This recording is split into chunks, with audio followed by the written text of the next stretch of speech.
Hello, everybody. Welcome back to Big Trouble in Little Podcast. This is episode 318. We're beginning Star Trek month. It doesn't have a clever name. We don't have a clever name for Star Trek month, but we're watching Star Trek shows all month. 3 episodes an episode. Whatever. My name's Andy. I'm Jazz, top of the podcast to you. I'm Joe Dubs. I'm Zach. I'm sorry, I couldn't help myself. This week, we're watching my picks. Just like last year, I wanted to spotlight DS9 because it's my favorite Star Trek show, I've decided.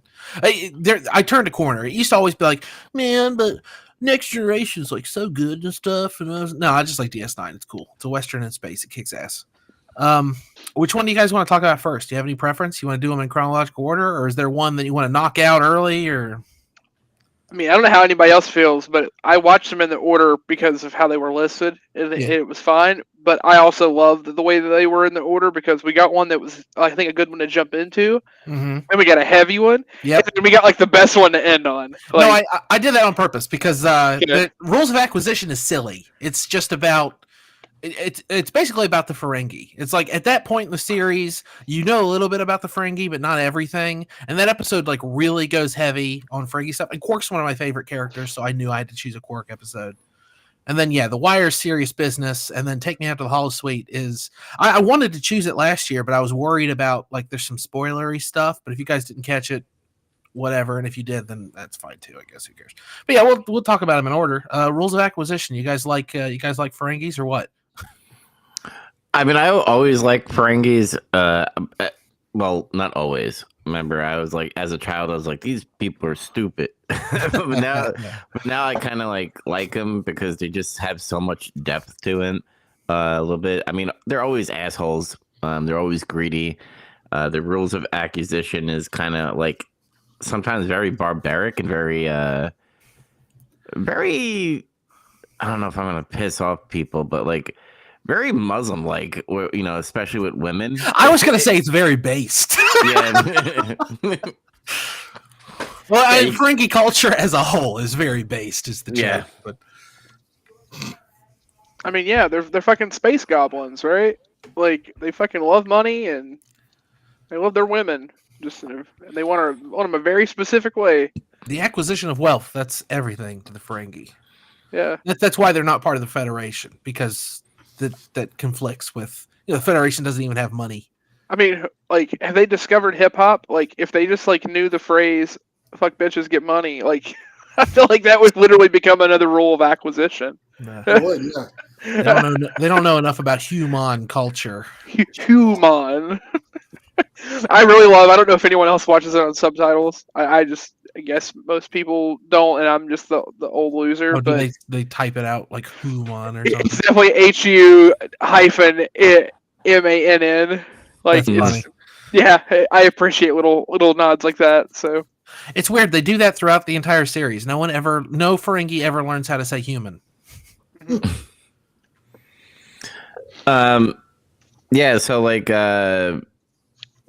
one of the elder people of the Ferengi come and is played by the guy Grand from Nagus. Yes, played by Wallace Shawn.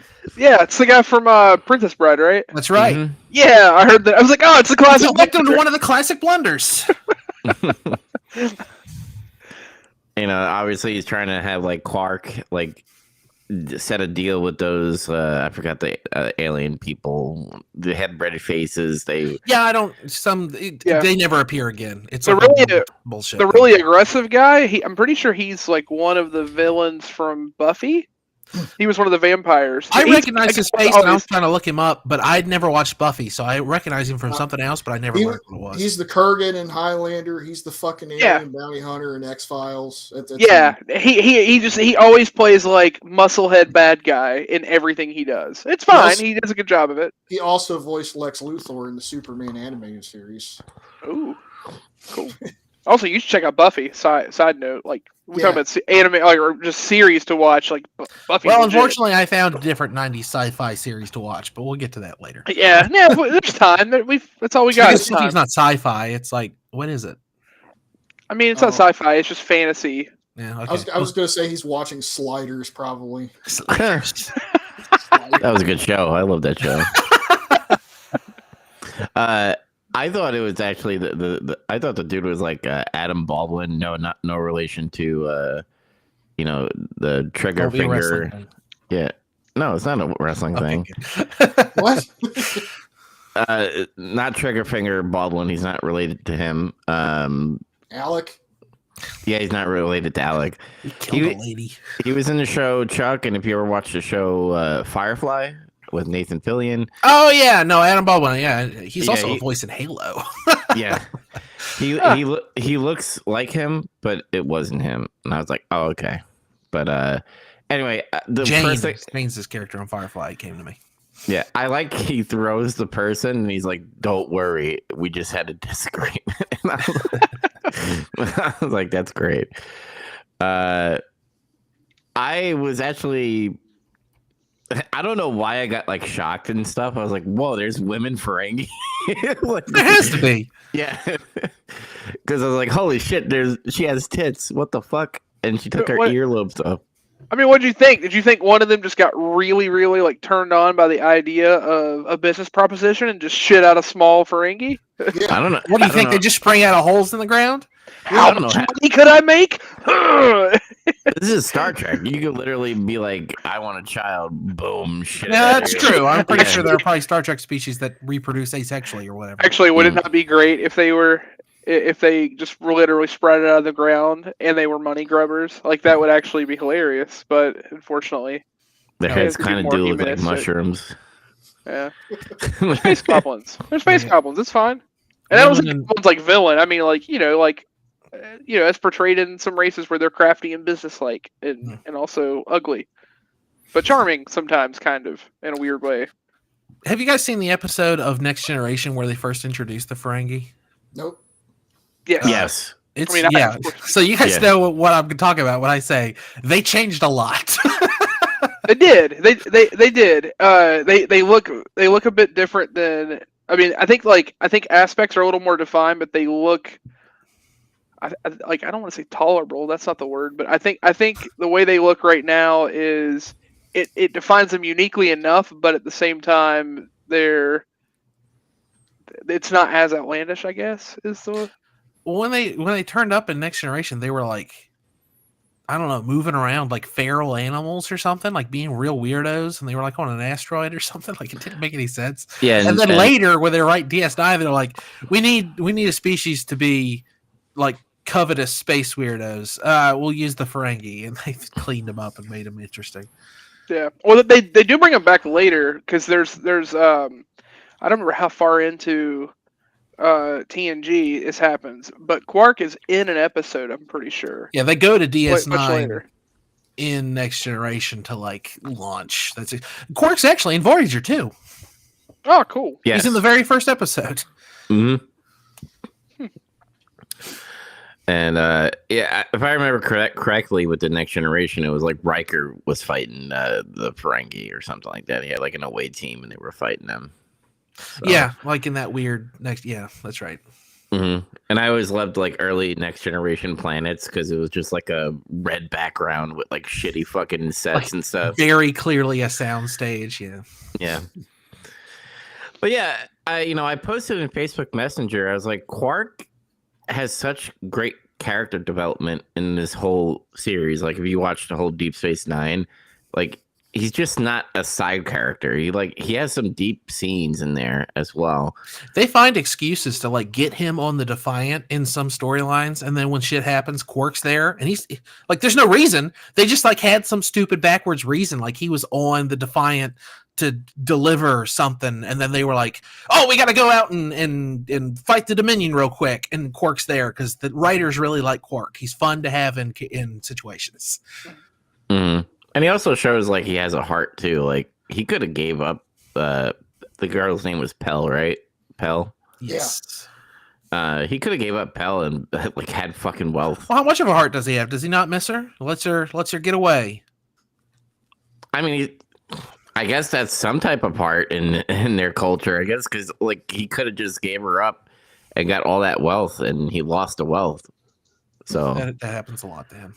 Mm-hmm. Yeah, what a heartbreak. I think some of that has to do with just like the pride of he knows that as far as other Ferengi like him, they wouldn't be accepting if he broke from their cultural rules. Like that's kind of why he can't just have her stay there and keep her. I don't know, because Huh? I guess we'll never know, obviously. But Because I mean, like as far as like the Federation goes, like they could just stay and be together as a couple there on the ship. Like she thinks that, but then immediately he's like, "There's no way." And I Well- guess it's because eventually they would have contact with other Ferengi, Right. and I then was that going would to say lead both to of them. Their motivations are, inseparably attached to the Ferengi Alliance. right. Money. Everything they're doing is going to involve other Ferengi. So Yeah, I mean they could always try to like keep her secret, but I guess like for the sake of the episode, it's probably too much nuance. Be like, oh yeah, we'll keep a female side character around. yeah, I wish it would come back, but I think the writers took a lot of the ideas from her and then ended up using them for a different character that comes in later, which I guess I won't spoil. I don't know how much you guys are motivated to watch DS9, but I gotta rewatch DS9. There's some things that I totally fucking forgot. Which I mean, oh, go ahead, finish, Dubs. I'm sorry. No, I was just gonna say I might ask a question when we get to take me out to the Holosuite, but if you guys are gonna watch it, I might just not ask the question. But we'll see. I also just love how Sisko is like, you bring on this person for this deal, you gotta fucking deal with it. I don't want to deal with this shit. He's like, don't worry, we got this. It's I have mixed opinions about how Odo's like, yeah, of course I'm spying on all of Quark's transmissions. And they're like, is that legal? Are you spying on me? And he's like, should I be? Oh, that's the second episode, right? No, it's this one. Oh, maybe it is the second one. I think maybe No, you're it right. it was the second one. Yeah, because, that's right, because he's got in contact Oh. with Carnastia Prime. Okay, never mind. I'm sorry, I jumped ahead a little bit. Yeah, no, you're right. Yeah, I don't think did he really even have a role in this episode? Yeah, I don't think Odo was even in this. I don't remember Yeah. seeing Odo in this one. I mean, this episode is very much a Quark heavy episode. Like even Sisko, like is there for all a minute. Literally is there long enough to say, "Why am I here? This is clearly not a plot episode. This is a Quark episode." I refuse for this to be my problem. Goodbye. Literally, deal with it. Bye. Well, the episode's good though. And it's lighthearted, but and again, I don't know how many episodes they've already dove into, because this is early second season, right? Right. So I would imagine at least they've had one or two episodes about Quark, or that have focused some on Quark a little. Yeah, at that point, all you really know is he's like a scummy bar owner, and he'll make money however it comes to him, and he's just a dick and a sexist. Yeah, that's all you got so far. Right. So he gets to show that he has a little more to him than just that. They actually start developing him. Yeah.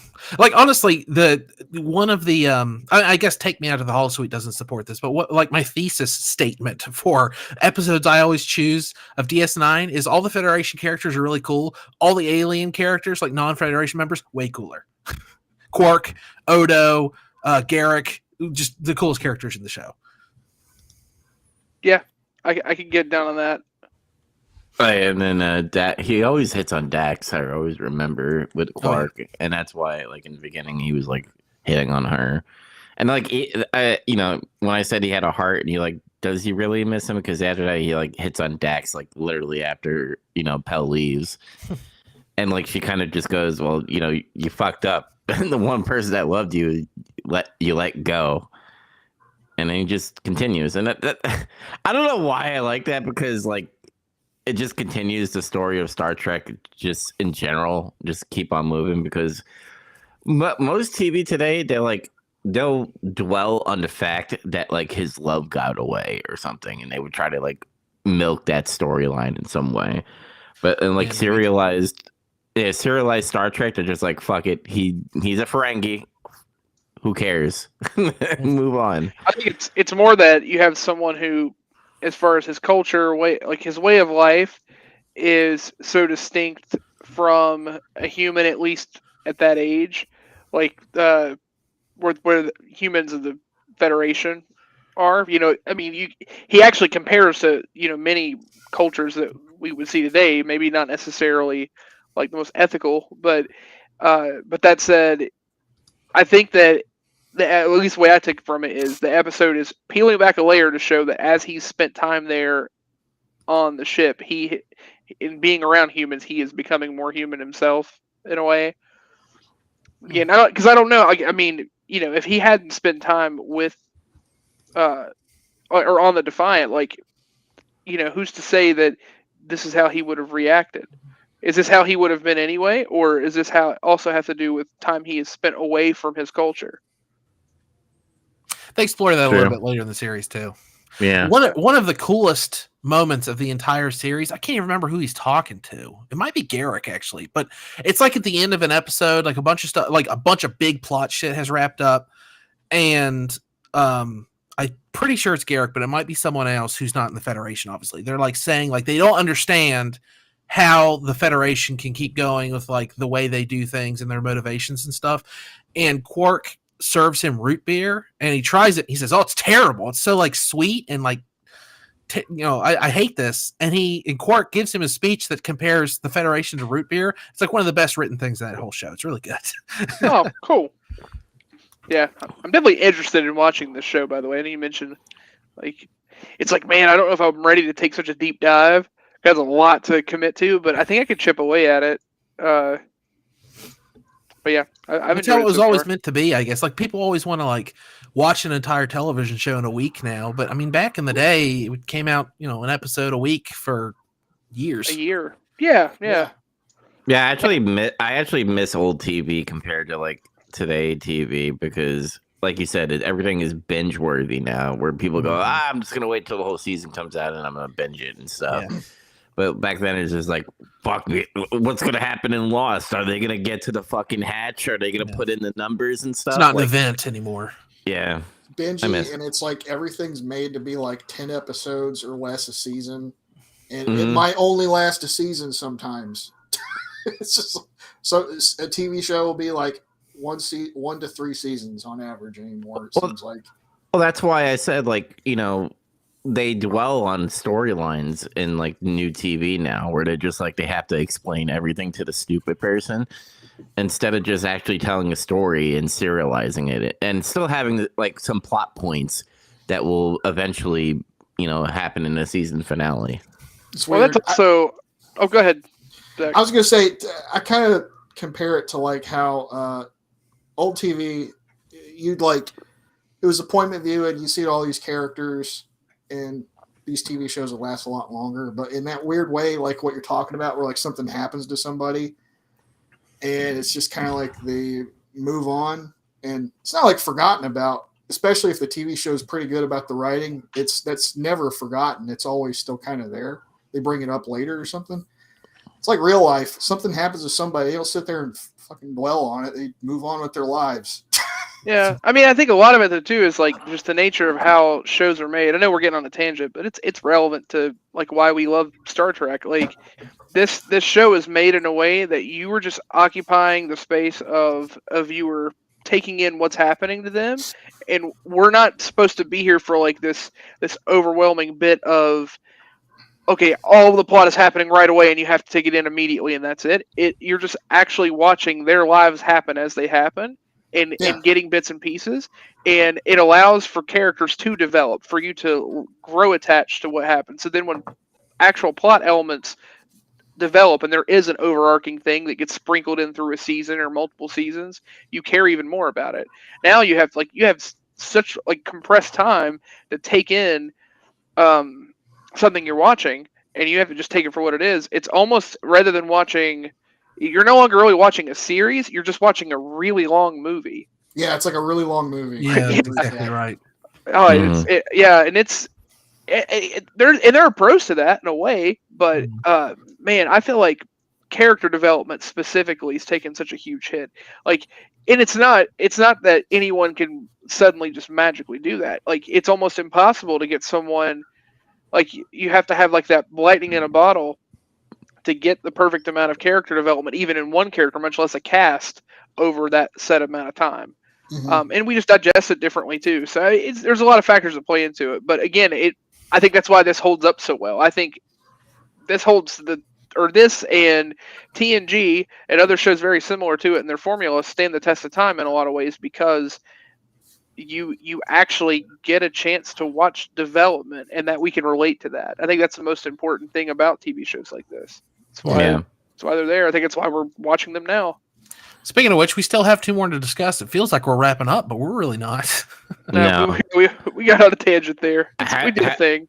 How do we want? Like, do you want to say recommend for each episode, or do you want to recommend as a whole? I'm gonna recommend them all. Okay, I recommend them all as well. Sure, I mean, yeah. Yeah, we'll get that out of the way. We all recommend them. They're great. Go watch DS9. All right, The Wire. Garak episode. They are rare. Yes, I love Garak. Garrick's great. He's addicted to Stacker 2s. That's what this is. I don't want to be treated for my Stacker 2 addiction. Yeah. I did think he looked familiar. He kind of looks like Anna Nicole Smith. Oh man, what a deep cut! Oh man, Stacker 2. I forgot Bashir and him had some type of mutual, I guess, professional friendship thing where they would always talk to each other. Well, that's another one of those character development things. It's in season 1, they're they talk to each other, and in season 2, all this shit happens. But by the end of the series, they're best friends. There's a stupid. I usually hate this kind of stuff, but whatever. I'm going to bring it up just to point out how close these characters get. There's the tendency for fandoms on the internet to ship 2 characters. Oh, shipping! Yeah, love it. People do that with Garak and Bashir. Yeah. What the hell? Bashir, who is famously not homosexual, but whatever. Who cares? I'm not saying because it's gay. I'm saying because it's I just don't see how that works. I don't know. I guess if you watch the whole series, they really do get really close. I mean, check out that clip in just a picture in the bottom left. There's a lot of sexual tension in Garak's face. Very clearly. One of those things irks me about the internet is nobody can be friends. There's no such thing as friends. You all just have to be gay or love each other. There's nothing. Everyone wants to have sex with everyone. We're all criminals, and everything that comes out is bad. That's basically all of the internet. So friendship or admiration does not exist. To be fair, Cardassians have vaginas on their foreheads. So yeah, the Cardassians do. Yeah, I agree. I thought they were spoons. They cover it up with all that plastic. The classic forehead spoongina. Oh god. Oh man. Anyway, this is a serious episode. We're trying to wear it down a little bit where we can okay, now we can talk about serious stuff. I tried to do this similar to what I did last year. I chose several episodes, but one of them was Duet, which is one of the most serious episodes of Star Trek ever made, and The Wire's up there. I mean, okay, they have a parallel to them, and I'm picking up on this. So, I mean, 2 things. The Cardassians are space Nazis. I mean, kind of. Yeah, more or less. They're space fascists. It gets annoying because it's well, no, that's not true. The Romulans are the Soviet Empire during the Cold War. Mm-hmm. So yeah, I guess Cardassians get to be space Third Reich. Klingons, China. Yeah, I mean, I really feel it's who's the Klingons and I don't know, whatever. Yeah, but they definitely feel the most Nazi-esque. But they're bureaucrats, and they're yeah. I can remember clearly though from the Duet. They got cool uniforms, which I think was the very first episode I watched of this show. I think it was the very first one you had. Woof. So yeah, good one to take in. And then this Cardassians never fucking tell the truth. It is they every story is an onion, and it's just a layer peeled back, and you eventually peel it all away, and then have to try to cobble it together to figure out what was true. It has that same thing where in the Duet you learn that he's the general, he's not the general, he is the general. And then in this, Garak keeps lying about, I blew up a ship full of kids. I let some kids go. I actually, it keeps that lie. Keeps the part at the end where he's talking to Oberyn Tane, and he just says, Elam is Garak's first name. That still gets me every time. Yeah. Well, looking at a legal standard, like you don't know what is true, so you can't really charge him, I guess. I mean, you go from thinking he committed some horrible war crime and he deserves it to, okay, maybe he was being a little more human and he just has to suffer because he had the pride and let down his best friend and all this betrayal. And then you're like, oh, he just wasn't Nazi enough. Kind of. And he's really ashamed of not being Nazi enough. He's ashamed of that. Yep. He's like, I do have a heart. Like that's just who turned him in? Like, did he? Like, it's so weird, like, to think about. But it's probably just more lies. Who the fuck knows? That's the thing. At the end too, he's like, they're all true. Like it's actually really hard to know. That's a real famous line from this series. Is it's all true, even the lies, especially the lies. Yeah. There's a lot of like merchandise with that on it for DS9. I'd like to think that he turned himself in out of guilt. Or the fat guy did it. Yeah. I mean, he betrayed him faster than he could betray him. Yeah, but him serving under Tane, like, I guess if you found out, I guess he would just, punish him and that would be it. But the way he made it sound was, there was another person and he betrayed them. So I kind of took that when you find out there's duplicity there and it's actually himself. There is no other friend. I kind of took that as he turned himself in out of shame. Yeah, like, that's kind of what I thought too. Weakness and like some stuff happens later that kind of supports that too. Okay. Yeah. This isn't the last. Like, they drip feed starting with The Wire up until literally, I think it's the 4th episode before the end. They drip feed this Garak was a spy story to you, and it's like one of the best parts of the whole damn series, in my opinion. But Oberyn comes back, and there's more Stalinistic implications with their relationship. It's interesting. It's worth enjoying on your own.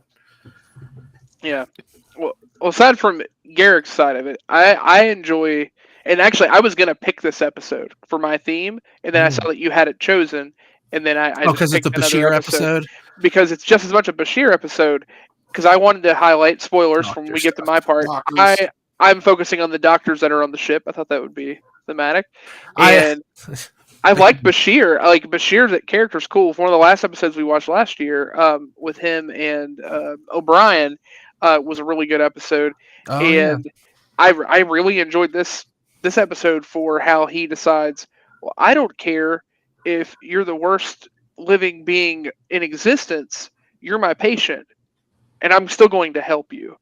So I thought that was like that speaks really like to his integrity as a physician, like what he's decided to do. So it's just really a cool thing. I can admire that. He's like, I don't care. And like the thing I can relate that to is, we take care of in settings like we've had to take care of prisoners before, or take care of someone has done something horrible, but your job's not to judge that part. It is someone there, and you've made an oath. You take care of them and try to do it as unbiased as you possibly can. So, I felt like in that moment, at least taking the truth for what's there. I really don't think he was doing it just as thinking, oh, this is his friend. I think it also just had to do with, okay, this is a person that I need to take care of. And I guess maybe I see that more because of the other episode I had watched. He did the same thing effectively, and he had no attachment there. He even turned on his friend and was going against his friend to try to save people who were otherwise going to try to kill him. So it just really speaks to he's decided this is me. This is who I am as a person. I have to I've committed to this, so I'm going to stick to it. And I'm real anxious to. Oh, go ahead, Dubs.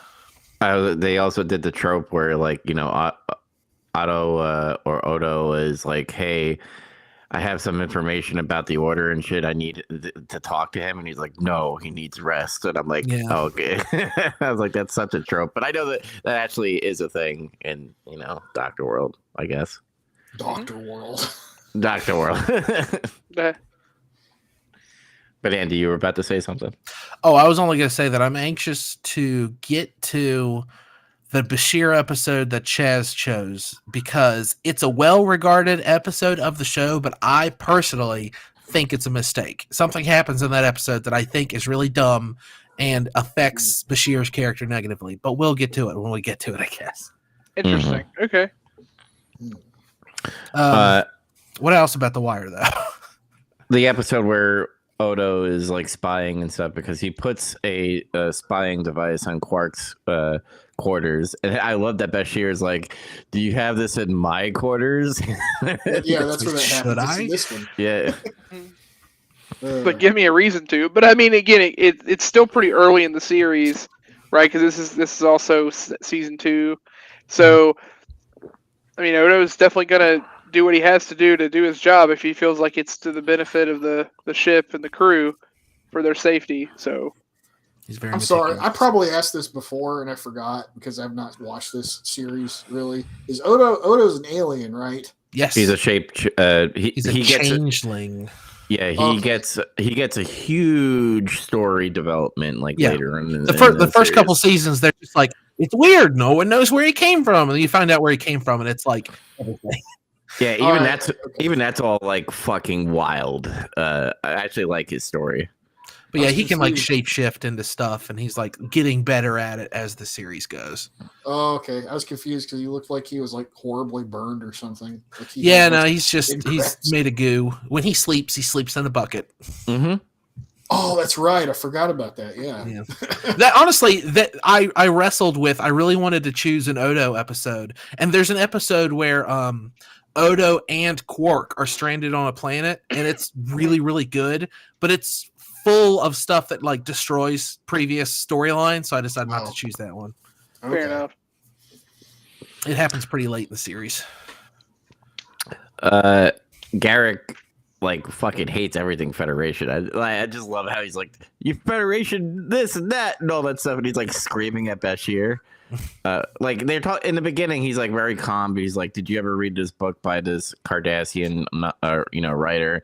And Bashir kind of like says, it's redundant and kind of boring at times, and it's Yeah, he says the repetitive epic is like one of the finest forms of Cardassian literature. And I was like, wow, that sounds horrible. Yeah. And he's like, what? He's like, what? You Russian Federation people, and I was like, not Russian, just fucking Federation people. Just they make him sound horrible, essentially. The Cardassians, obviously, because they think they're probably superior. But Yeah. Well, there was Yeah, a war between the Federation and the Cardassians too. Mhm.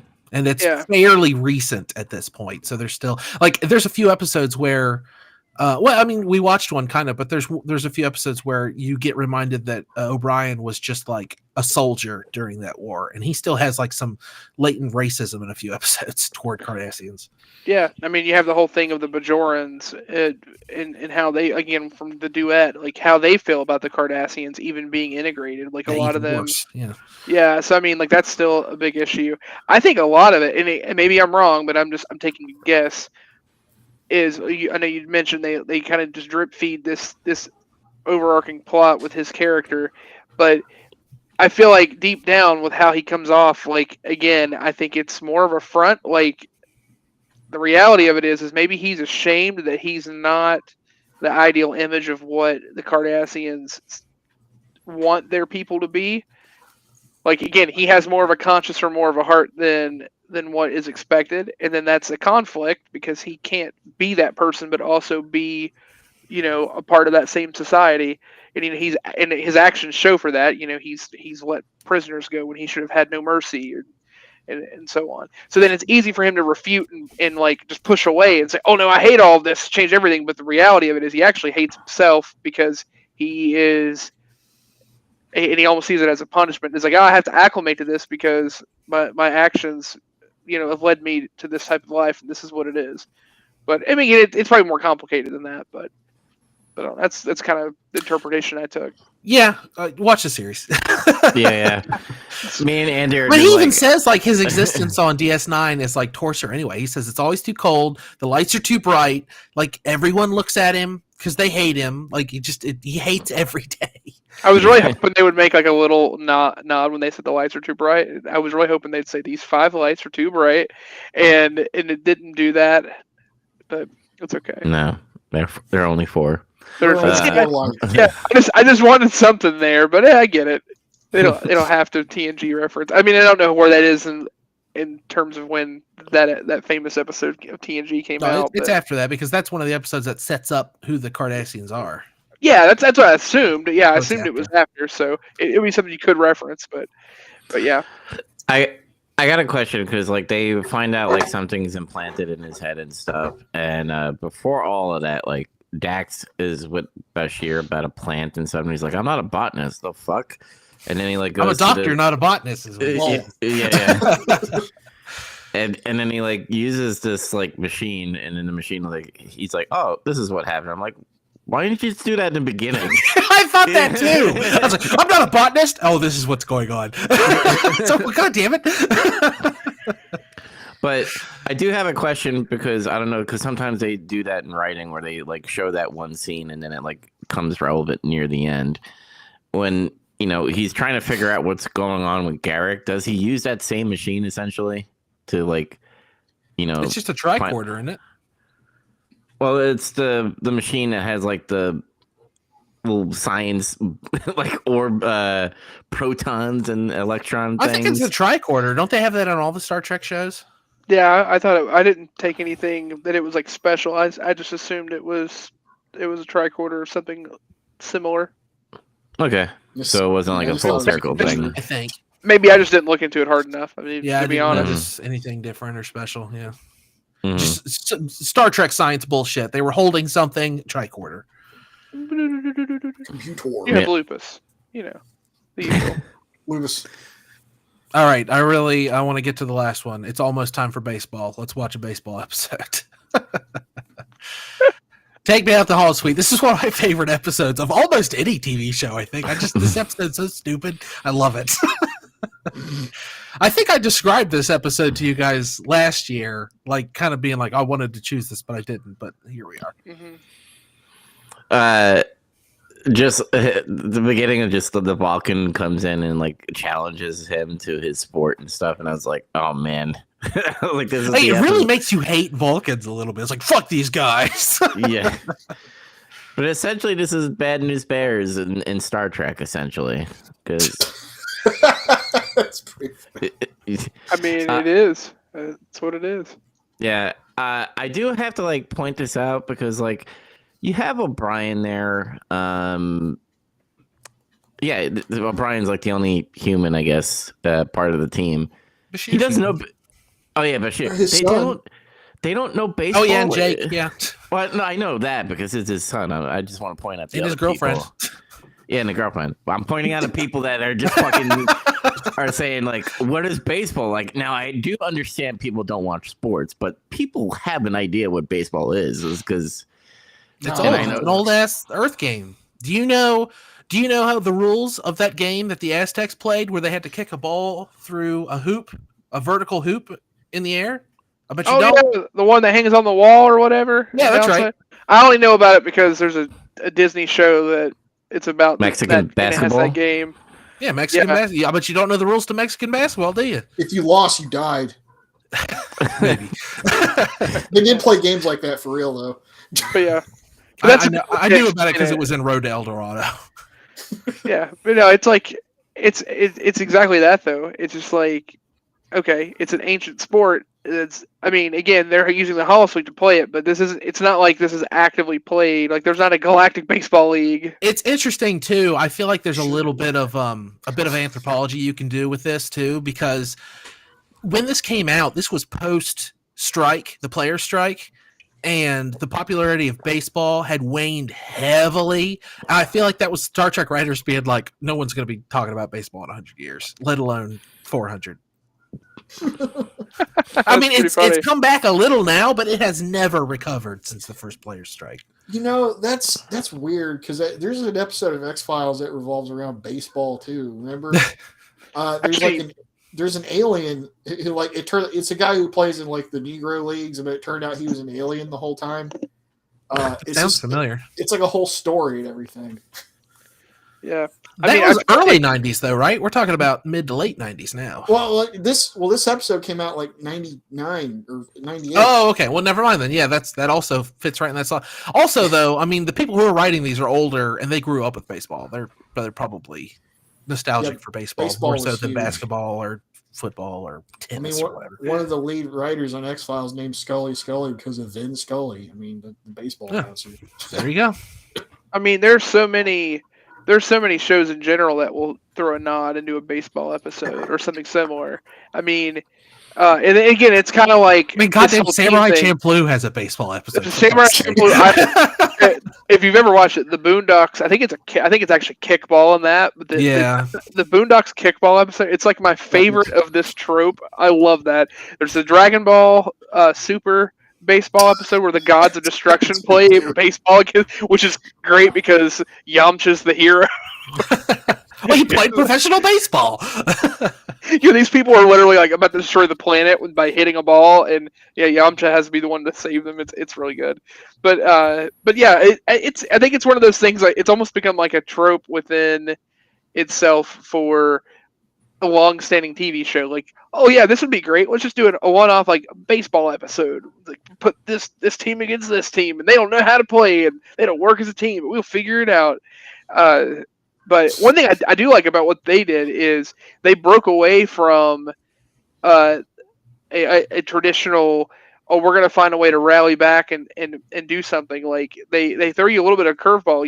He gets pissed and We're gets gonna get a thrown out. ringer. There's no ringer or anything. Yeah. Yeah, exactly. Like, Oda throws him out midway, and it's like, oh, they're done. They're just gonna get shit on. But then like it no longer becomes about winning. It's just because they know they're just outdone and outclassed in every way physically, but they do come together to at least score a run, and that ends up being enough of a win for them. Victory, yeah. And that's the whole point. And it's like the beauty of that. Well, this is the whole point of baseball. This is the whole point of this is what it is to be human, and this is why it doesn't matter that you're physically better. Like No, we have spirit. We don't care. that's So a manufactured victory. It's false. yeah. Also, I love Oda's character as the umpire. Man, Yes, that's great.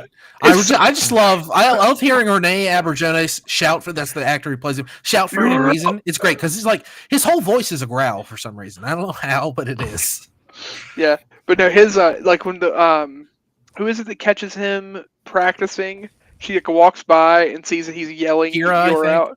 Yeah. He's Kira. Yeah. Safe, and they just find him yelling. I chuckled at that, and then like he takes it so seriously with the rules, like because again they're just going by the comprehensive, literal rules of baseball. He quotes the rule when he throws Sisko out. Like, you touch me, you're out. That's true. That's for real. That makes sense. Yeah, I love my to. He's favorite like, scenes though is where they're studying the rules and they go over the infield fly rule, which is something even some baseball fans have trouble realizing. I laughed when they're like, "What is a bunt?" What was O'Brien's position before he like tore his rotor cuff? It was either third or first base. If it was Because first I remember base, he says they had to move someone to third or something. Oh, yeah, that's right. Because oh no, I think it's third base because that's when the girlfriend came, and that's when he's like, "You're gonna play third base." Yeah. Okay. Another one of my favorite scenes concerning O'Brien is he's chewing gum, and Bashir's like, "What is that?" He's like, "I looked it up. It's gum. You infuse it with flavors. What flavor did you infuse it with? Scotch." That's pretty good. I laughed at that too.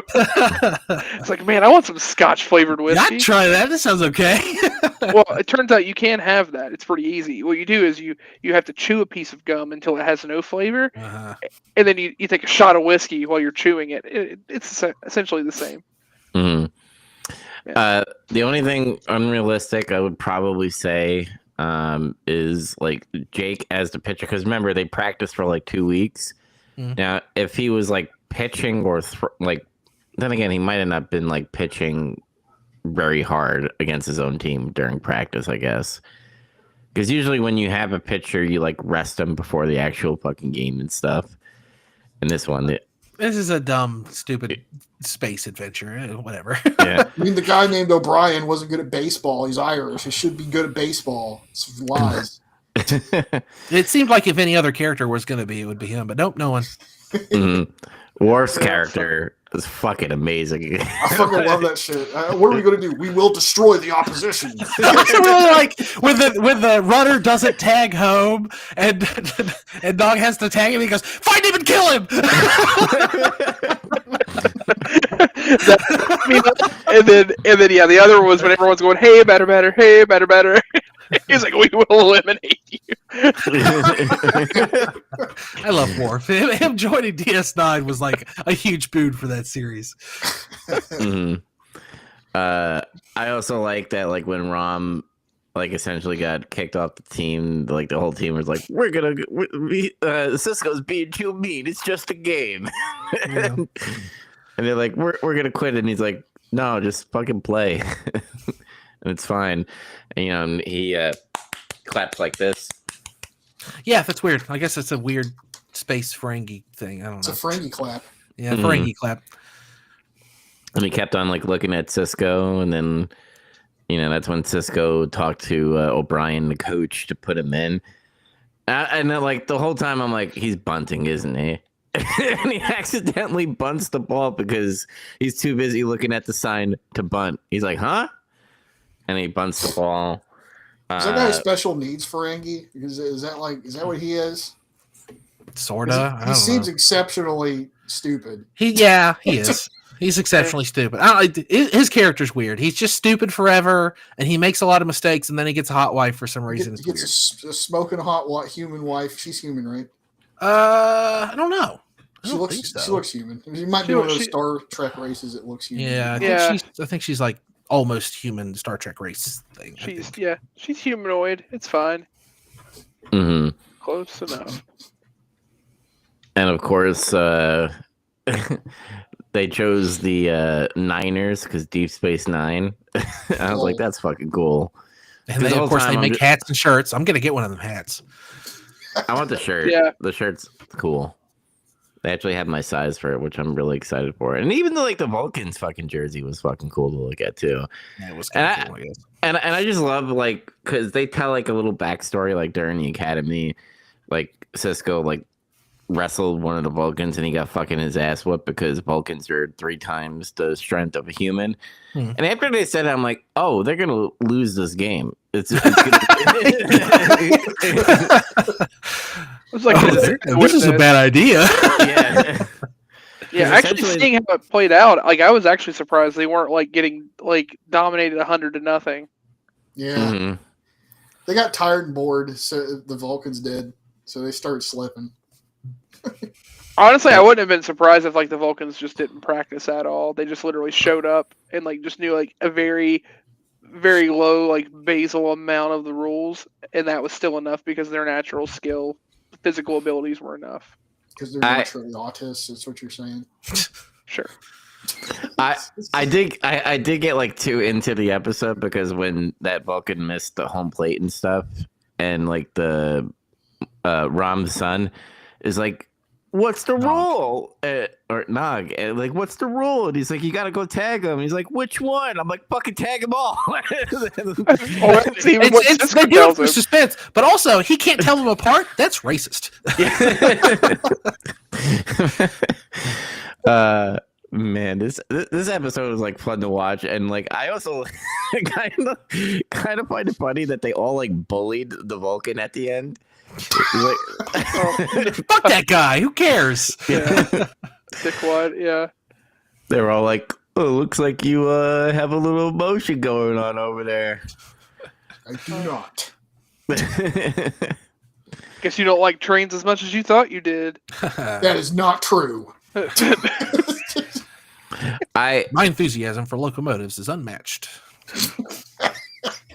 I thought it was kind of interesting.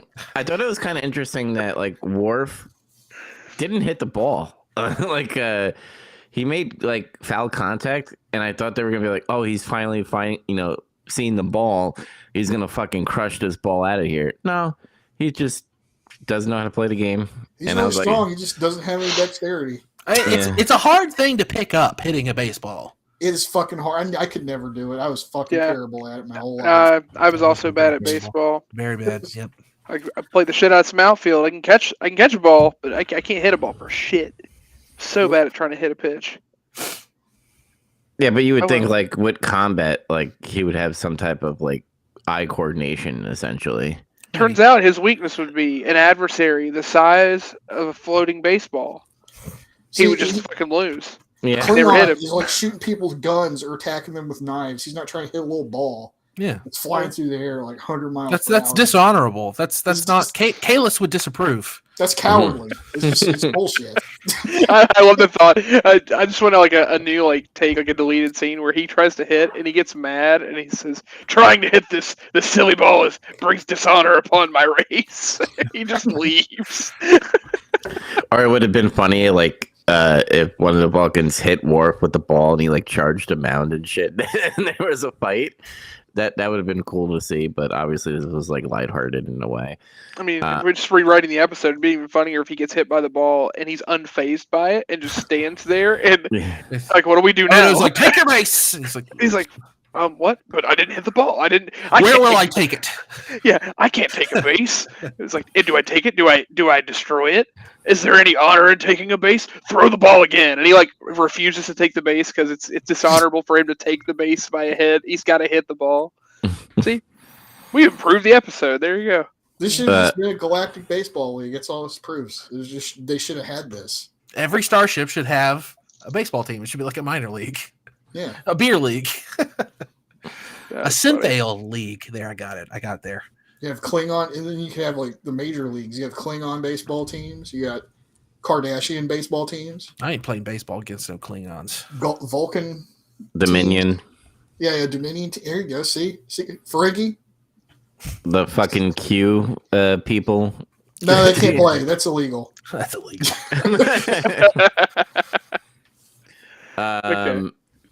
Trying to. I did enjoy seeing Odo. Fucking practicing his safe and out in his office. That was like funny to see too. Yeah. I think we ran out of things to say. Obviously, I like this episode a lot. It's fun. There. I enjoyed for the three that you picked. This was like the perfect palate cleanser for that. Like watching a heavier episode and then immediately getting this. It's like, oh, this was great. Not only is it silly, but it's a good episode because it has like everyone in it. Mhm. Yeah. You get a little bit of every character, no matter who you're into. Yeah, that's very true. That's very true. And for what it's worth, I didn't pick up any major spoilers, but I don't know if I was supposed to. No, Oh. there's at least two, and if you didn't pick them up, then good. Keep going. Oh, Mhm. did I won't Dex look for 'em. changed actresses or something? Zach figured it out. yes. Sorry. I mean, I noticed is like she looks different. Like she looks kind of similar, but she looks like a different person. Well, Mhm. she is, but she also isn't. It's because she's a trill, but it's a story thing that I will not elaborate on. Okay, Yeah. sorry. That's It bugged me. It's like It's- it's that her was- race. Her race is weird. That was the only thing that was bugging me. Is like, did something happen to that character? Did the actress quit? What Yeah. happened? It's easy to miss her. That's for sure. Yeah.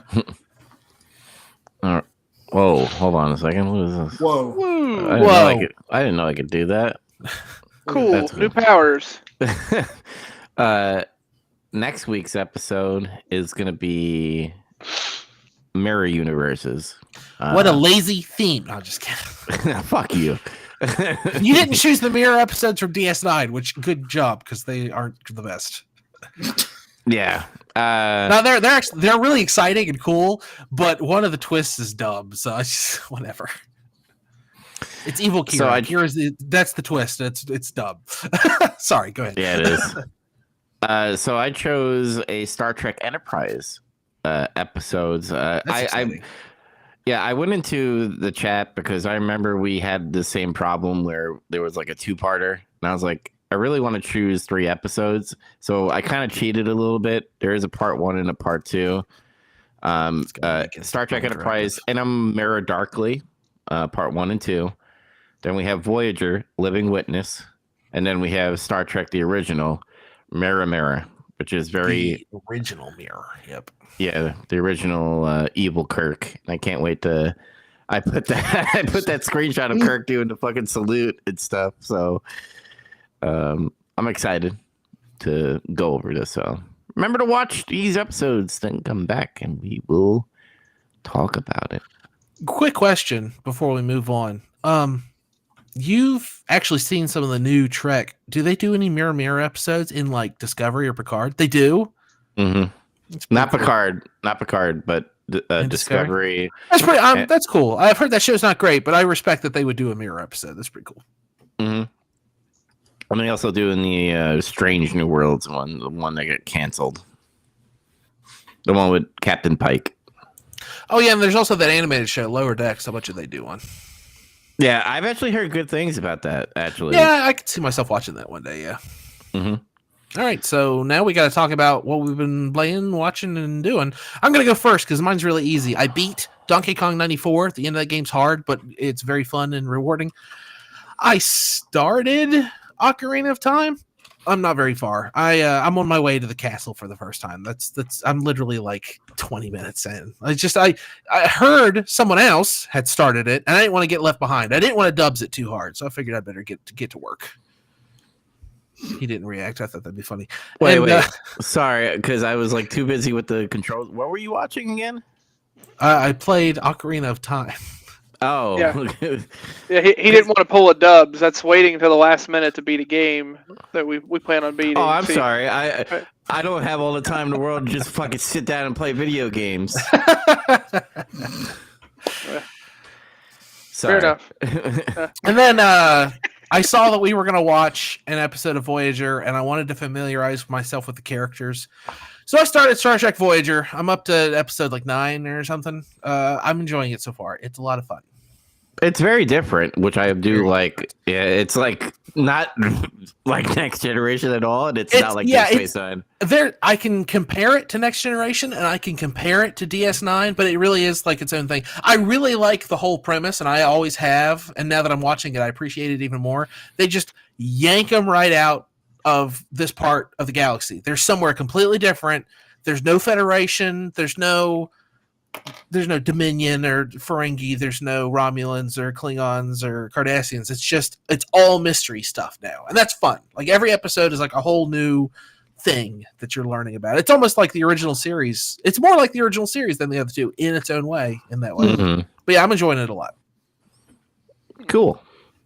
I actually didn't finish Voyager. I'm like halfway done with that, so it's also longer than you'd think. Isn't it also like 7 seasons? Yeah. All these Star Trek shows went forever, man.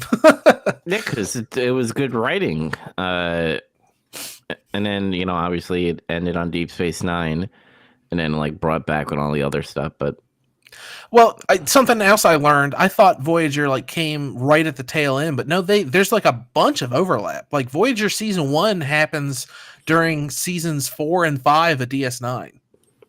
Mm-hmm. I had to look it up to like learn because Quark's in the first episode, and I was curious, like, what point are we at? Because the major plot point is that they're going to hunt some of the Maquis, and they're the ones. The Maquis are a major plot thing in DS9. I said, well, how far into DS9 are we? So yeah, it overlaps a lot. I guess they commissioned the show to help launch UPN. Oh, I remember that. SmackDown used to be on UPN. Yeah, the Wikipedia article I read said that. It said they had SmackDown and Star Trek, and that was pretty much it.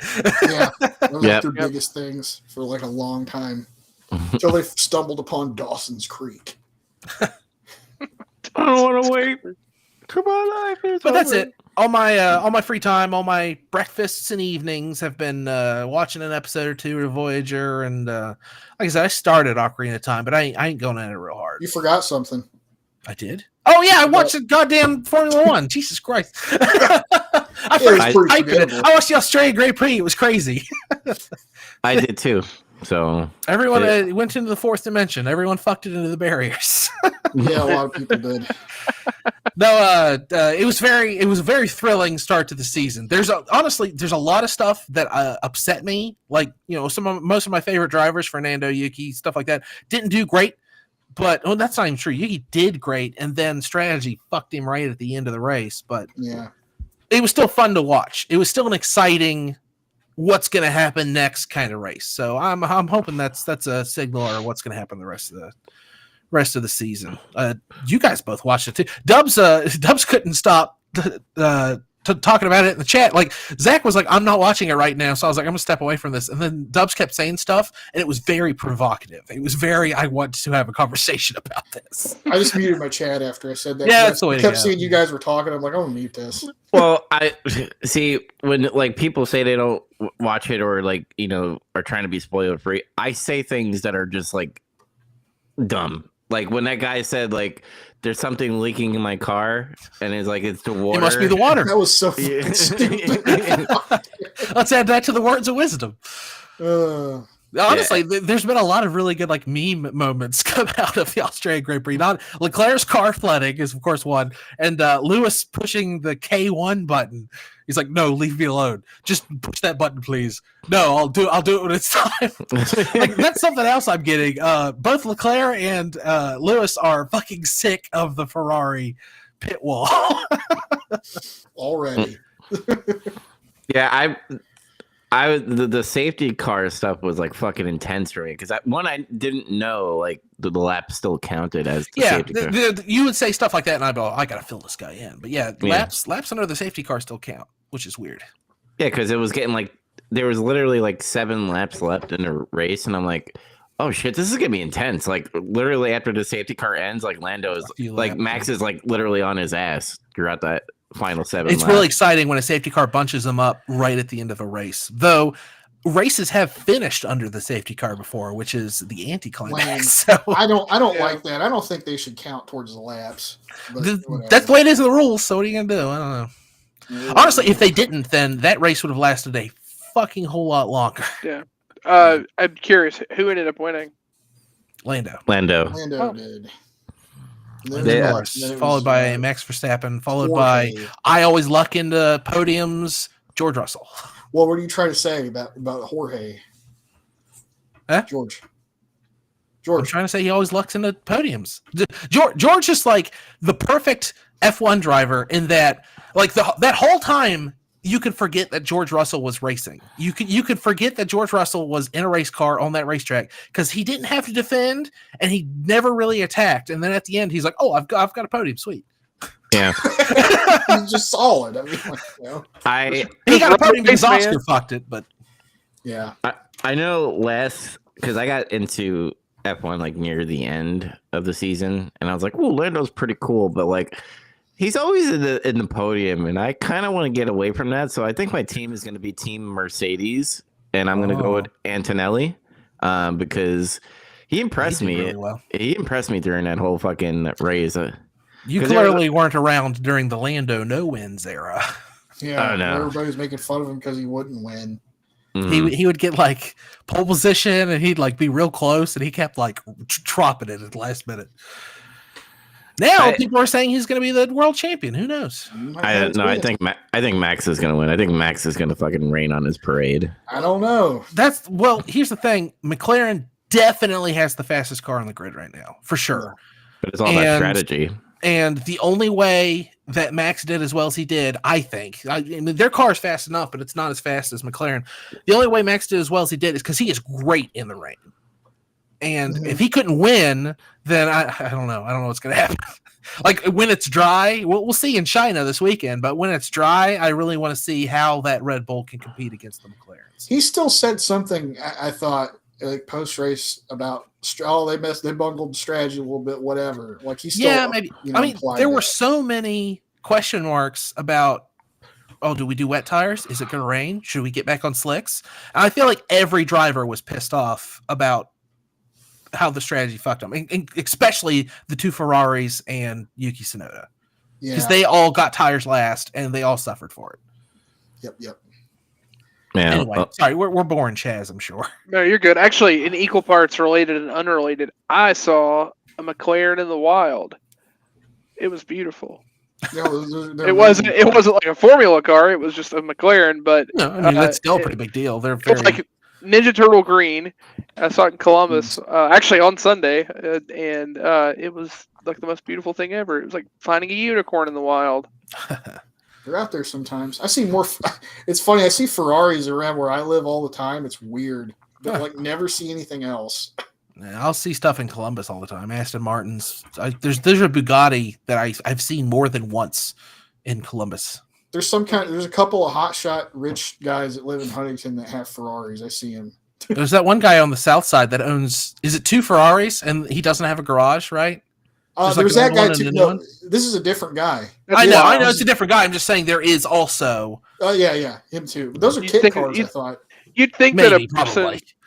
yeah, you'd think that a person that would have the money to own that would also have the money to just build a garage. Well, like Zach said, they're probably kit cars or something. That's One of them's always heard. under a car cover. So I think my brother talked to that guy and he told him it was a kit car because he lived right across from him actually. For a minute. that makes sense then. Yeah, fair enough. Anyway, that's enough car talk. This isn't Top Gear. Chaz, what did you do? Yeah, I did lots of stuff. Actually, so I'll get the card stuff out of the way. Warcana stuff. I had to play a little bit. Meta stuff's working its way out. I am helping a local-ish store promote and run a decently sized event. We're hopeful it'll be big in a few weeks. So hopefully we'll get a good turnout, and then I will take all of their money in winning. But we'll see. That would be the dream. So as far as watching stuff, I've still just been watching Ghosts with my wife because it's a good time, nice laugh. I finished season 3 of Invincible. Man, that's just depressing stuff. That show, it's definitely in its growing pains, I guess. Like, I'm sure there's gonna be like some plot that like thickens, but man, there's some loose ends that still gotta be tied up. And I heard that really season 3 hasn't been the best. I keep seeing pictures of it and memes and stuff on like Reddit, Twitter, Facebook, but all of them are just one of the characters with blood on them. Is that just that whole show? Oh yeah, that show's incredibly graphic. Mhm. Yeah. I mean, I know, but that's all I ever see from it. I mean, it's not always like that, but when they fight, that's it, which is effectively every episode. If I remember correctly, it's from the creator of Walking Dead, Robert Kirkman, correct? Uh-huh. Yeah. So it makes sense. The blood makes sense. Yeah, he didn't hold back. And also there's a lot of tragedy and heartache. So like right now, like we're still building to he's learning the hard way the cost of being a hero and what he has to do. While there's all this other character development happening around him, and they're killing off characters and left and right, and then they don't exactly kill off a character, and there's that type of stuff happening too. But point is, it's interesting. I'm liking it. It's just that we're at that spot where you got to watch him get beat half to death over and over.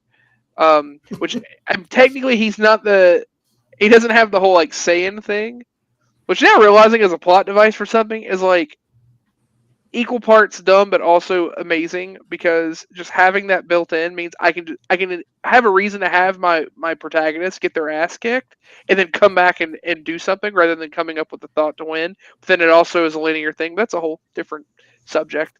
But he literally just gets nearly killed all the time, and then he heals super fast. So then he does kind of in a way just learn from that. But most of the thing that he's learning from, and this is actually the coolest part, at least in my opinion from the season, is when he was initially training and learning how to be a superhero, it's the whole restraint thing. Like, he's not just learning how strong, he was learning how to fight so he didn't just immediately kill people, because he's very human and he really wants to resist killing people. But there's a couple times where he snaps and lets go, and the things he's like killing are like these like cybernetic horror things or whatever. But I mean, like he finally like shows like the kind of tip of the iceberg how strong he really is, and you're like, okay, he's basically a god. If he just had no morals, he would just rip everyone apart within a blink of an eye. But he's like then he like fights someone that's on a human level, and it's like, oh, why is this even like a thing? Like, what? But it's because he's trying to not actually hurt anybody, and that's like the biggest conflict out of it. Right, but a lot of it is playing with the fact that he can't. He's continuing to refuse to kill people even when they're actively trying to kill him or his family, and it's costing him people. Like there's a episode that's super heavy, that's super screwed up. Actually, I had to watch Space King to untraumatize myself. That'll do it. That'll get you back to baseline. I mean, are you guys interested in watching it? I mean, I'll spoil the fuck out of. I won't say who it is, but I mean, like basically a character like murders their whole family in accident trying to kill him, and it does nothing to him. And then they realize they literally microwaved their family, like right next to them, and it's fucking heartbreaking. It's really fucked up. Like you just watch a kid get roasted. Like they do not hold back. And the show is really graphic. So yeah, kids. not yeah. Fuck them kids. John Cena. Let's go. Speaking of, I watched snippets of that, like John Cena's heel turn and all his Raw stuff. It is amazing. I'm loving that. No, it sucks. It's lazy because he didn't come out with any new gear and he didn't have any new music and he was still John Cena. Oh man, it's almost like everyone booed exactly like they wanted. Damn. Doesn't matter how smart they are, still get worked, you know? So I already mentioned Space King. I just watched Space King episodes 1 and 2 again. I think that's my comfort thing now. If I'm just feeling sad, I'm just gonna watch those. This is fucking I've watched hilarious. both episodes so many times. Like every once in a while, YouTube will like try to autoplay it. I'm like, no, I've already. Okay. I'm just gonna watch it. I'm just gonna watch this again. I've literally That's done 40 that. minutes of my life I'm gonna spend watching Space King again. yeah, I've watched the episodes like 3 or 4 times. Like it's pretty great. Episode 3 should be coming out, I hope, in the next month or two. They said the script is completely done and most of the animatics are done. I Wonderful. don't know. Something like. Oh, and I also I got my Patreon reward. Nice. One of the coagulators as a sticker. Yeah, for the fucking coagulators. Be positive. Anyway, of other things that are new that I've watched the first few episodes of Daredevil Born Again, which Suck. no, it's so far it's good. I mean, Okay. again, they're building up. So Does it have a bad reputation? Like, are people saying it sucks? Zach said that. I just wondered. I don't. Half joking asking that, but like I thought there's everyone people- was thrilled it was coming back or something. There's people that are always going to be haters on that shit. Oh, for because real, It's like a fucking market now. So I mean, I'd only heard like really good things about it before I'd watched it. So then I watched it, and like the comic arc it's based on, like it's just like anything else that involves MCU, right? They're finding a way to tie in a comic arc and stay faithful to it, but there's no way to do that with the framework they have. Like it's impossible to do it perfectly to a T. So they have to find a way to tie things in to make it natural. So they're doing that, and it's taking a little bit longer, but they're getting to the meat of what that story effectively is. Like, and I won't ruin anything, but it's interesting. There was a cool little like plot twist there at the end of that last episode I watched. Well, they got all the same writers and almost a whole cast from the Netflix series. So like, I'm excited for it. is he still wearing the dumb yellow outfit, or did he go back to red? I'm not gonna say because I hate that fucking yellow. It looks I fucking don't want to talk terrible. about the yellow thing. It's not that. It's just I don't want to spoil anything about it. Let's just say this: he's not doing very much in any suit Okay. other Oh, than yeah, his well, dirty suit. Sweet. well, in Born Again, yeah, he spends a lot of time without a costume for a while. So Yeah, no, like he's just actively not being a superhero. There's reasons for that. Like in the first episode, immediately, big spoilers. They kill off a relatively large character immediately, and it's like the plot device that he's like, I walked away, whatever. So anyway, you guys should watch it. It's been really good so far. I'm very intrigued. Can't wait for the next episode to come out. If it isn't already, I'll just watch it with my wife. Yeah, I would recommend. And if based on the comic, it's based on like that comic That's is great.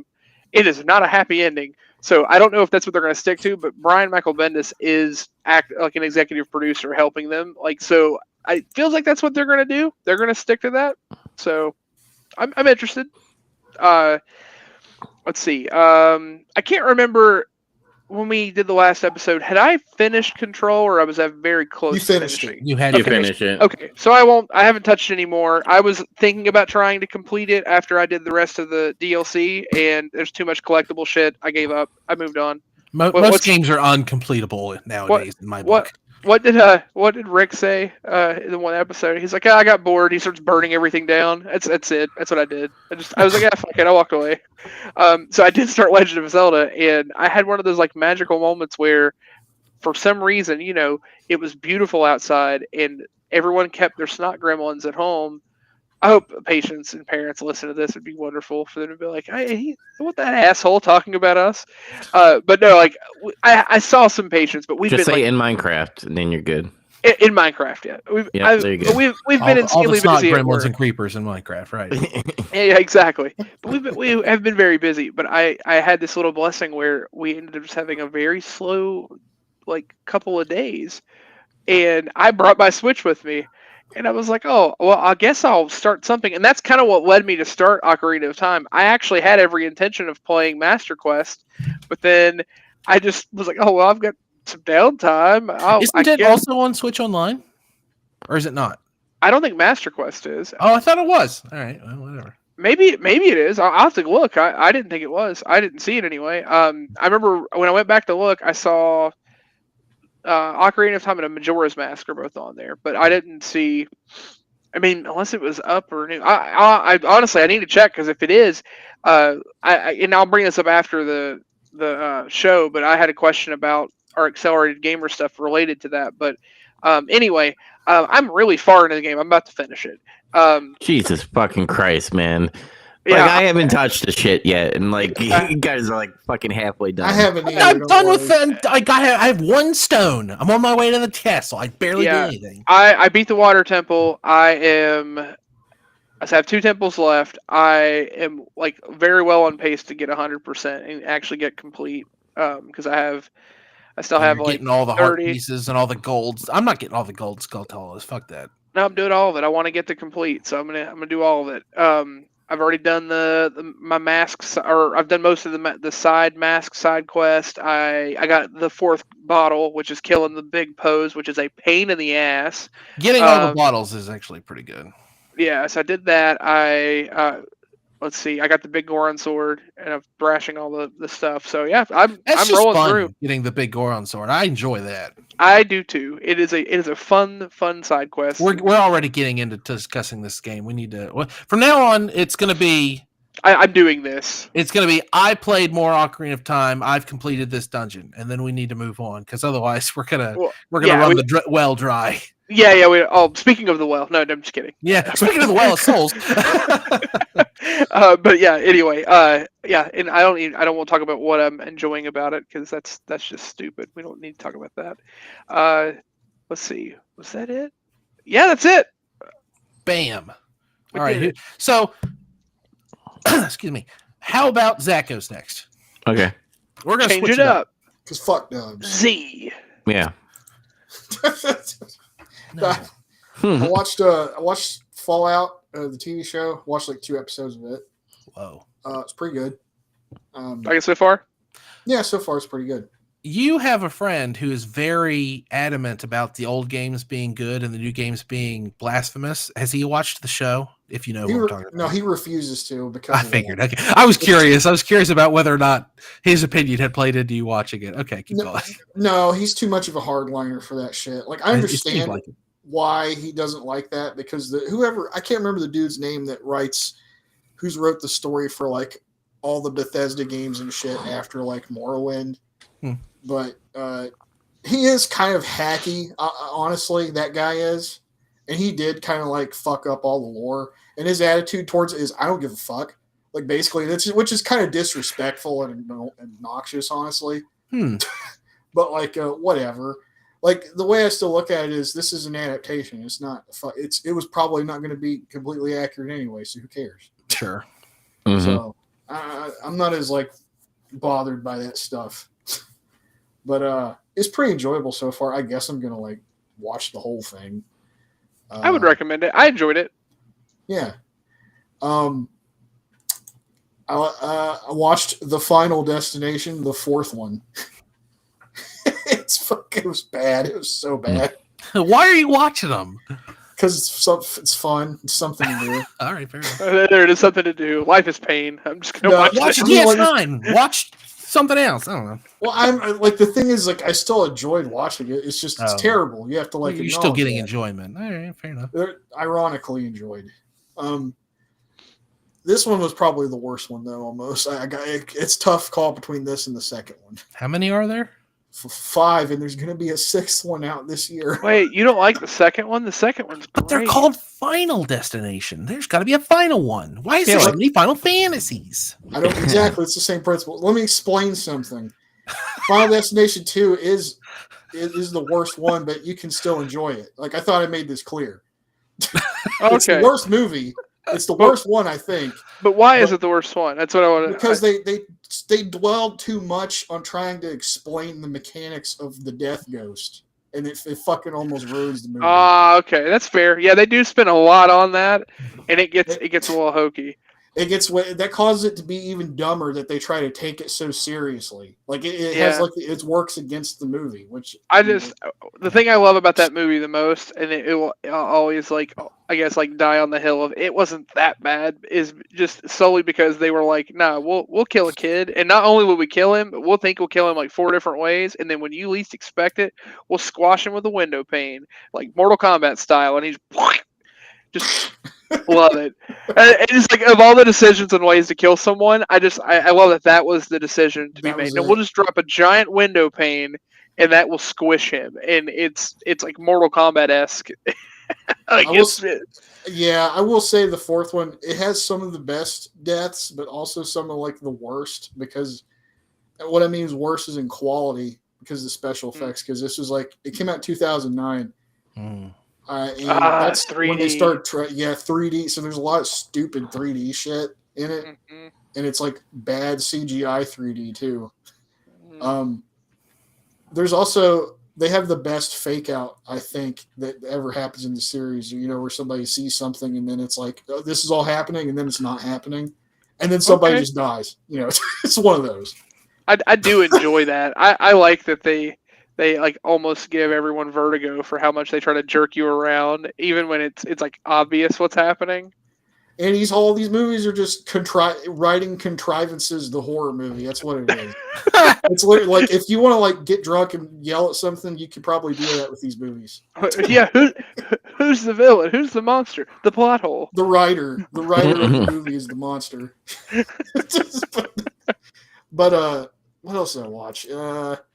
I watched The Conversation. There we go. That's what I was waiting for. It was the first time I saw it too.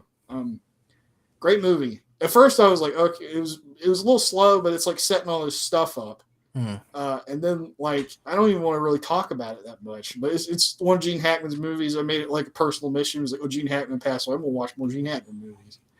What were you gonna say?